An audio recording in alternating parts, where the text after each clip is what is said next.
शनिवार है और हनुमान जी का ये मंत्र आपके लिए है।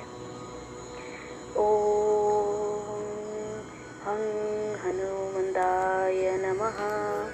ओम नमः हनुमते रुद्रावताराय सर्वशत्रु